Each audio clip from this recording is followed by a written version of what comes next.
So I'm going to start with a brand new PowerPoint, and you can see here I've got a blank screen. This is typically what you'll see when you first get into PowerPoint, and it starts you off with your very first slide, which is a title slide. It assumes that we want to start with a title for our PowerPoint show, and guess what? They're pretty good at their guess here because this is exactly what we want to start with. So I'm going to come in here and I'm going to just start with a title, and hopefully you've got PowerPoint ready to go and you've got your first slide up. It just comes up by default like this to a title slide.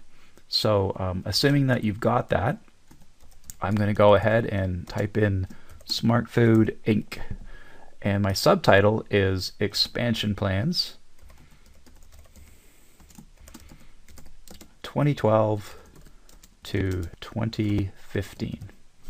I'm not the world's fastest typist, so hopefully that's fast enough for you and you can keep up with me okay. Alright, so there's my first slide, a title slide.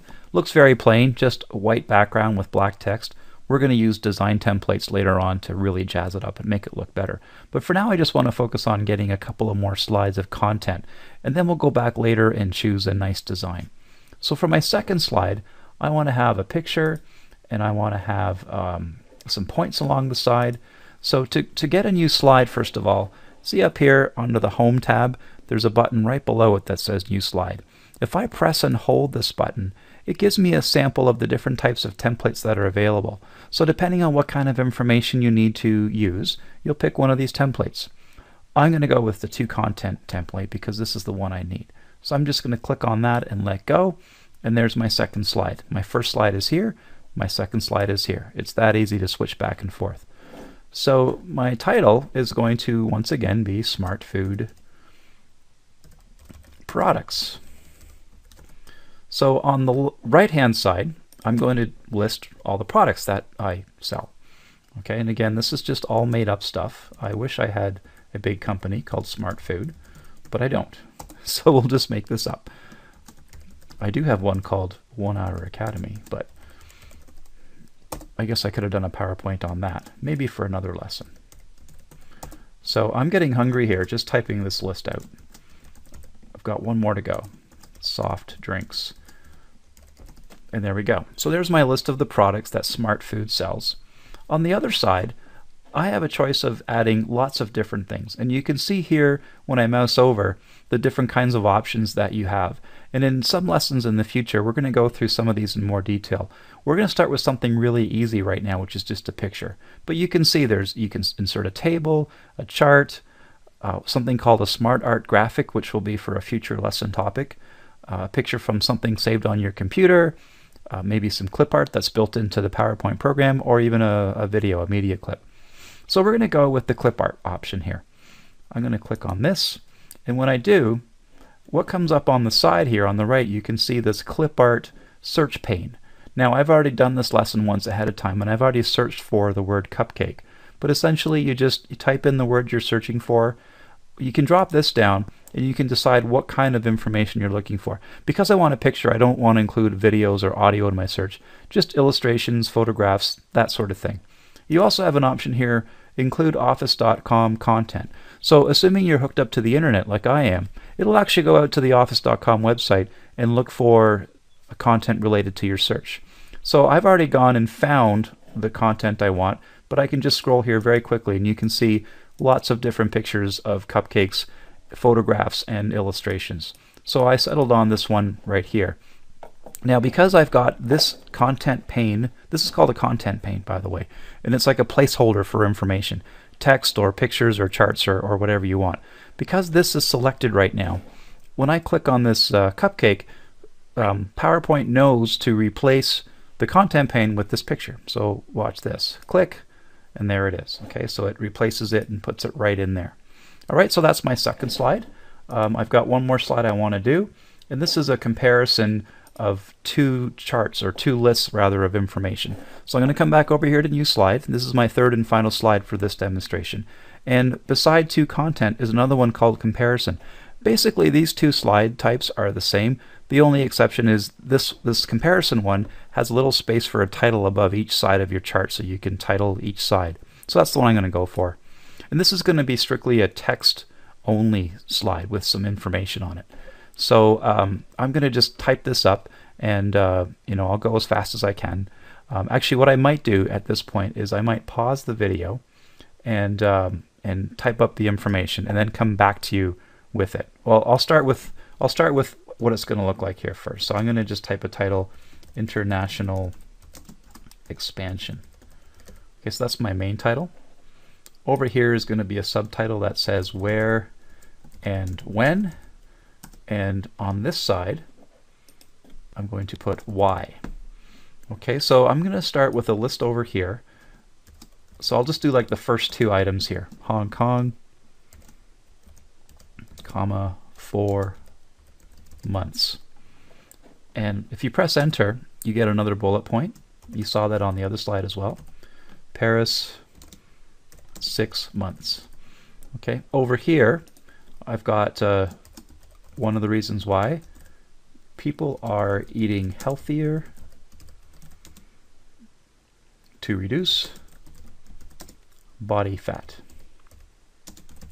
Okay, so there is some more information, and I do want to put it in just to have a more realistic slideshow, but rather than have you watch me put it in, I'm going to pause the video now, put it in, and then if you wanted to add that as well, you can pause it and put it in yourself. Okay, so I'm going to pause just for a second here. Okay, so I'm back and I've added a few more points. I left the last 2 points on each side unfinished so that I could record myself finishing this off here. So you may want to pause it at the end of all of this if you wanted to get caught up and have yours look exactly like mine. Or you can put your own points in. This is all for learning anyway. And I've got one more point to put over here, which is that people want low-fat, low-calorie foods that taste great. Awesome. Okay, so that's the end of my 3-slide presentation. So you can see we have a title slide, and we have one point with some pictures and list of food, and then a third slide rather with a comparison slide. So the next thing you'd want to do after you've got some of your content in, and you don't necessarily have to wait till it's all in, but I recommend at least a couple of slides just so that when you start playing around with the design templates, you get a feel for how each template's going to affect your content, because some of them honestly will really mess up what you've got on your slides. So you got to be careful not to choose one that's going to wreck everything that you've worked so hard to put together. And it's better to make these decisions early on in your presentation. But so after a couple of slides like we've got here is a good time to make that decision. So I'm going to go over here to the design menu item, and that brings up the design ribbon, and you can have a lot of fun here. So just by hovering your mouse over these different templates, you can see how it quickly just updates and changes the look of your presentation. And honestly, each one of them, you don't recognize your presentation after it's done with it, because it just does such dramatic things. And there isn't really a right one or a wrong one. It just depends on what kind of presentation you're going for. Remember in my first lesson, I talked about who your audience is going to be. You know, are you presenting for clients, your boss, friends and family? Do you need something that's going to be fun and whimsical, or something that's going to be a bit more mature or serious? Okay. So because I guess I'm going to settle on this one just because, you know, I think smart food, it's wholesome food, it's natural food, and to me this template sort of speaks natural. It almost looks like a nice natural canvas and like a wholesome brown whole wheat type of colors. So I'm going to just pick this one arbitrarily. But watch what happens when I select it. It applies to all of my slides. Okay, so if I come down to here and I come down to this one, okay, so I guess it didn't do as much of a dramatic change on these other slides. Let me try one other design here. Okay, so that one's a little bit more dramatic, I guess. I was expecting this template here to put a lot of that background on all the other slides, but I guess they reserved that for the title slide. But you can see here how, you know, I can just keep doing this. I can just change it to different ones, and depending on which one I choose, it will give me a totally different look and feel. So actually the first time I did this for practice, I did settle on this blue one here. I really did like this one. Okay, so we have sort of a nice natural wavy blue. Again, it kind of speaks nature to me, so I think this is a good one to pick as well. Okay, so that's the one I'm going to go with. The other thing I want to cover in this lesson is what's called transitions. So I talked about this in the first lesson briefly about how it animates from one slide to the next. And if I click over to the transitions menu item, here's the transitions pane. And you can basically click any of these and it'll give you a sample for what it will look like if you're going from one slide to the next. Now, in addition to these different effect options, and you can click these arrows and there's even more options here. Okay, almost too many to choose from, really. And you can have a lot of fun here. So I'm going to just choose cover because I want to choose something and just, you know, get on with the next part of the lesson. So the other option that I want to focus in on here, and there's lots of them, but another important one is the duration. How long do you want it to take to get from one slide to the next? So if you want it to be dramatic, you know, you could bump that up to say 2 seconds, and then it's going to take a lot longer to get there. If you don't want to wait that long, you can bump it down to say maybe half a second. So it's a bit more subtle and it happens a lot faster. Okay, so that's basically the decision you have to make. And once, of course, you've decided on the transition that you want to use and the duration, you want to click Apply to All so that all 3 slides have that same transition. Okay, so the next thing to do, or the final thing, I guess, if you want to see what this looks like live, is you're going to go to Slideshow and you're going to play the slide from the beginning. Now I can't do that with this recording because I'm just recording PowerPoint in design mode, not in run mode. But what I'm going to do is I'm going to pause this now, and then I'm going to add a separate piece at the end that shows you what we've done as a complete slideshow. So hold on to your seat and we'll get back to you with the finished product.